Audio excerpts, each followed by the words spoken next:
in here. If you can't, I'm happy to grab it, but I've been in this room several times and know that I believe everybody can hear well. I would like to thank the League of Women Voters for the opportunity this morning to talk a little bit about the referendum the school district has placed on the ballot on April 2nd. Again, just a point of clarification, as a school district, we're only here to provide information, not to tell you how to vote, other than to be an informed voter. And by being here, obviously, hopefully you will leave with more information than you came. I'd like to introduce Brian Battle, our board president, who's also here, and Penny Casimir, our vice president of the school board as well. And they'll be here to answer questions as well if we have a little time at the end. Everybody hopefully had an opportunity to take some of the information. If you haven't, raise your hand, we'll give it to you. So I'm going to go through a presentation that I've done throughout the community several times over the last few weeks. I'm going to be pretty quickly here due to time constraints. And the important part is right here. This is the question that will be on the ballot on April 2nd. It is a long sentence, but there's one key phrase I'd like to point out, which is right here in the third line, where it says, build and equip additions to and alter, repair and equip existing buildings. The key thing is there's no new schools being built. It's basically to fix, repair, and update and add additions to existing facilities. All right. The other main part of this question is $185 million. It's a very large bond amount, and I'm going to talk a little bit about the details of how the board arrived at that decision to put this question on the ballot. Okay, we spent a lot of time over the last 2 years creating a master facility plan. This district, to my knowledge, over its history, had never really had a large, comprehensive master facility plan with all 12 facilities across the school district. We spent 2 years putting this plan together. Last fall, the board approved this master plan. In that plan, there's over $600 million worth of concepts that could benefit our schools from a learning and teaching perspective, as well as to fix and repair the existing facilities. So therefore, and the board also knew that was not going to be an easy sell to the community. So we had to break this down into reasonable chunks over a period of time. And hence the question that was put before the community for this April 2nd election. There are 4 main priorities that help the board get to this, narrowing it down to the $185 million, which is less than a third of the total cost of the entire master facility plan. It wasn't easy.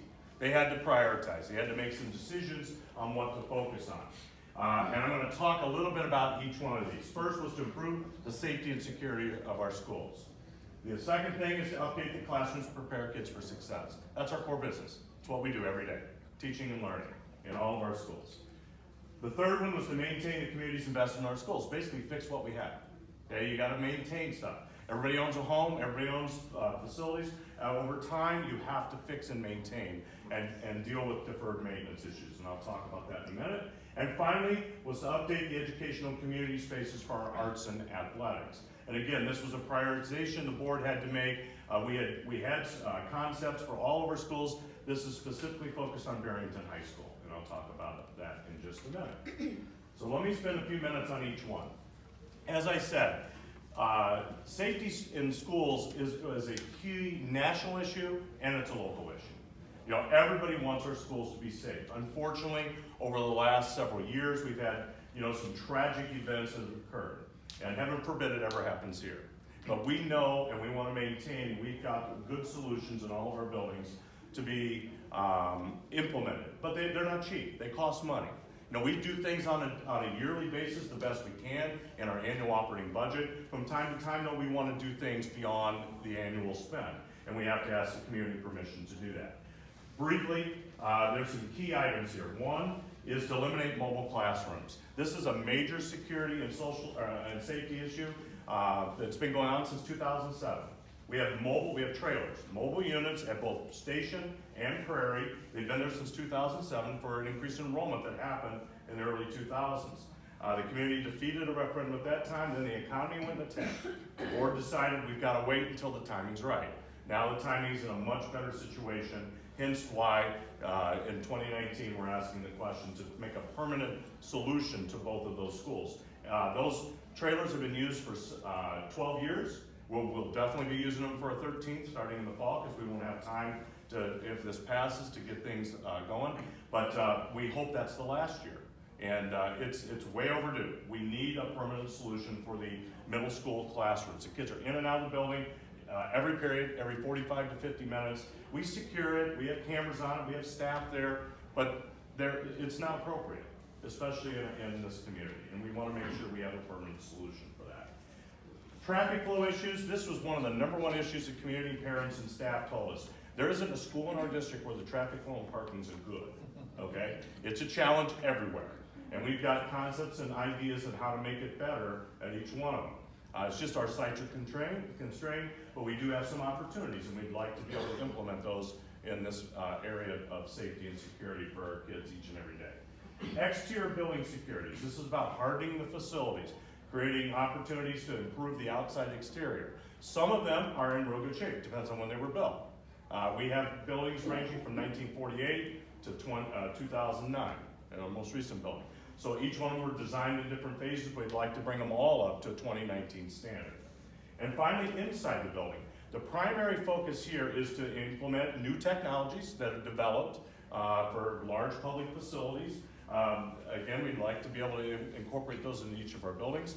Also, though, is about being able to compartmentalize some of the larger facilities like Barrington High School and the 2 middle schools. Because right now, if you get in the door, you have the free run of the building. We don't have a way to be able to compartmentalize and isolate the building if there is a breach in security. We've seen that in a lot of those national tragedies, that was a key missing component. And our architects have designed some opportunities for us to make those buildings be able to be remotely isolated and compartmentalize those in case we do have a challenge in one of our sites, and certainly want to be able to implement that. The second item was to update our classrooms. You know, again, as I said, this is our core business. This is what we do each and every day, and the board made this a high priority. Flexible classroom furniture was one of the key solutions to help impact instruction. We have a great video on our website that allows teachers and principals to tell you exactly what that means.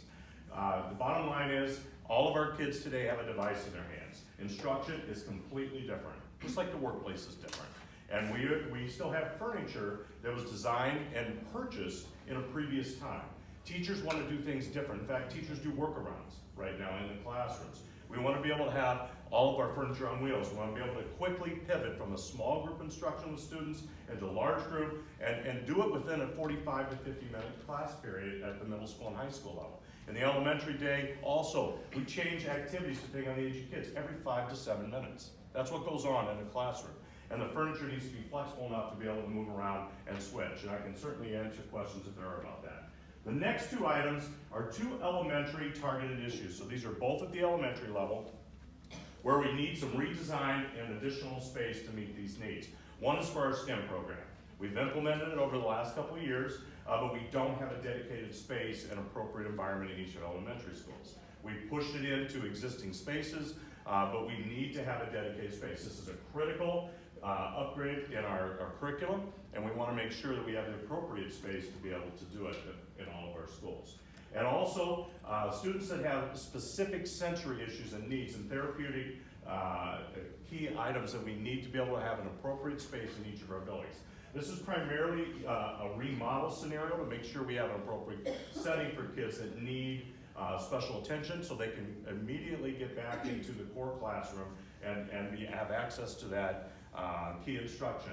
The longer we have them out of that environment, they're not on task, it's not appropriate. So we need to have an environment that is acceptable and appropriate in each of our elementary schools. Right now that goes on in the principal's office, the nurse's office, the hallway, wherever it's possible, and it's just not appropriate.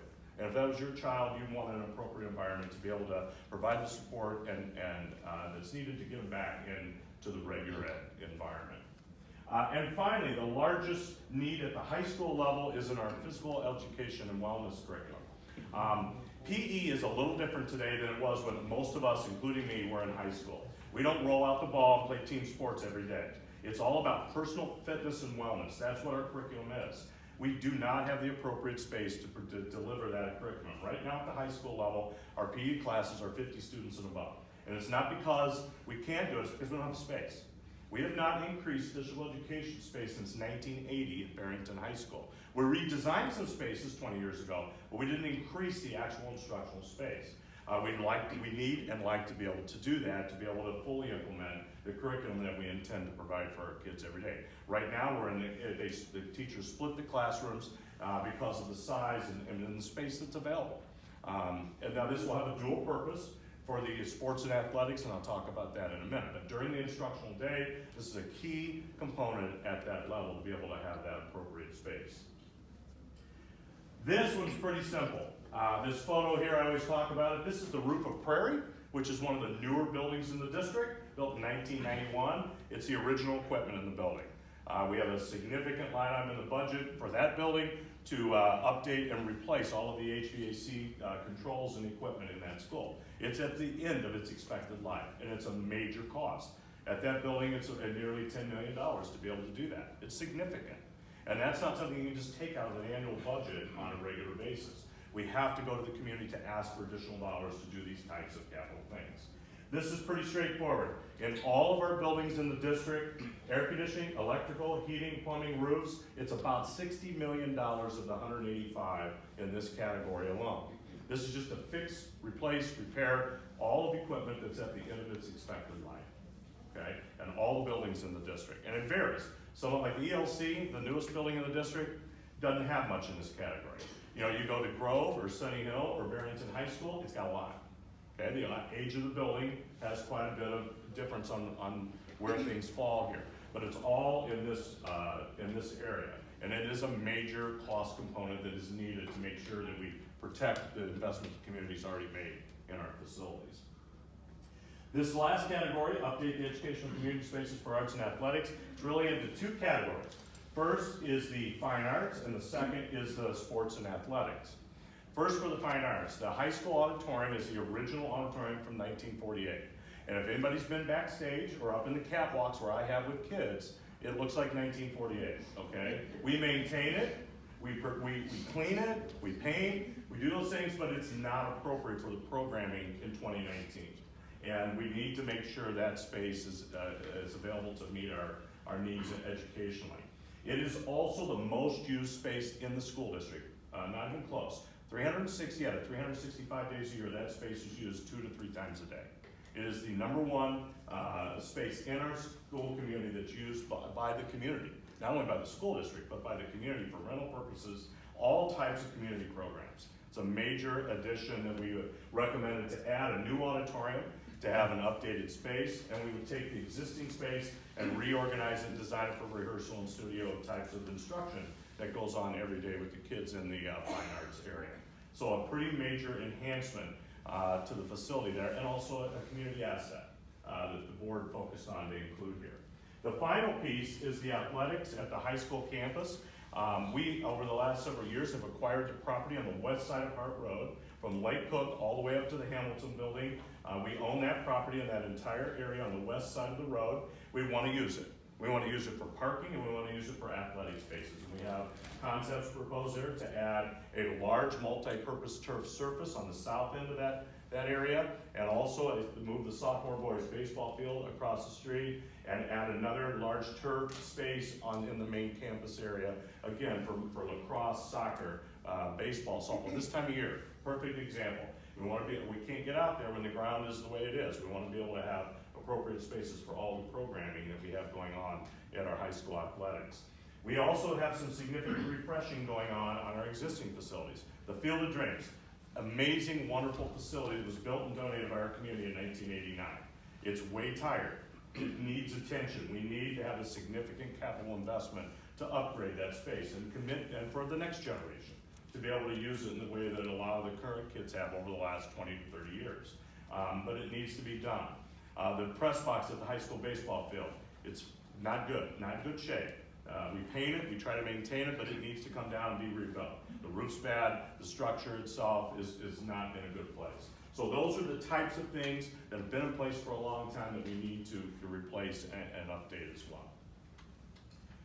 Now, this is a kind of a long list of major things that I briefly have commented on. The one I did want to talk about was kitchens and cafeterias. That was a major feedback issue we got as we went through the process with the community and with staff.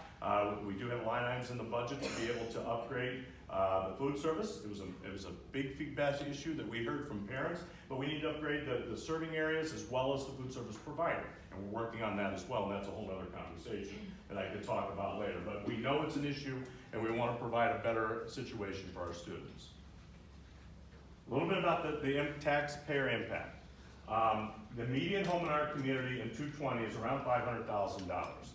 $185 million worth of bonds is a big number.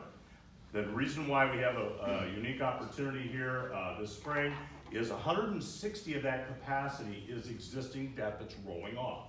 Okay, it's from 1998, 2001, 2003, when a large capital investment was made at that time.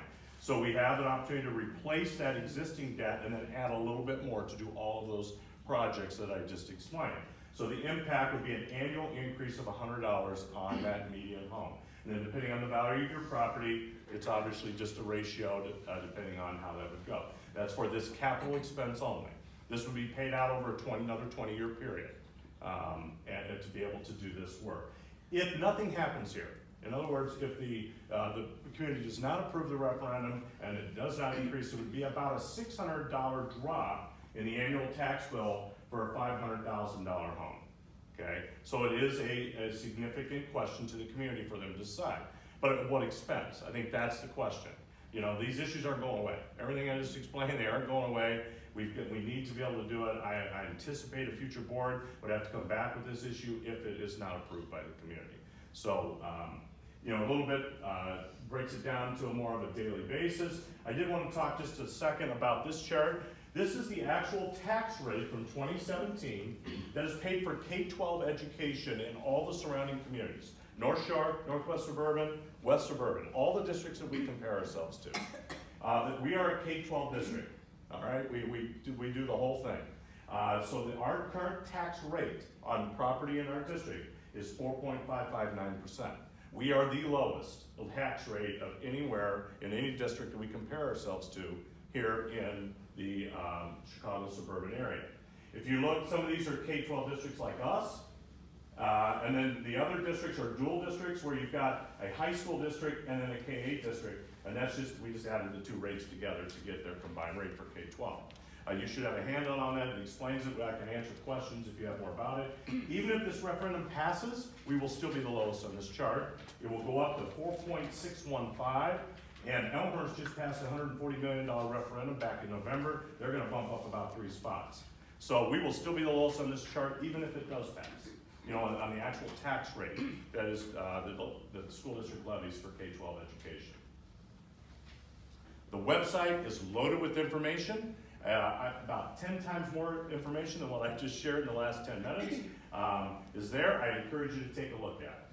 Okay, and it will be here available afterwards to be able to answer questions. That's all I have from a formal presentation. I'm not sure where we're at with time. Do we have time for a few questions? No, there's no questions. All right, we'll be available afterwards. I'll be happy to answer. Thank you for listening.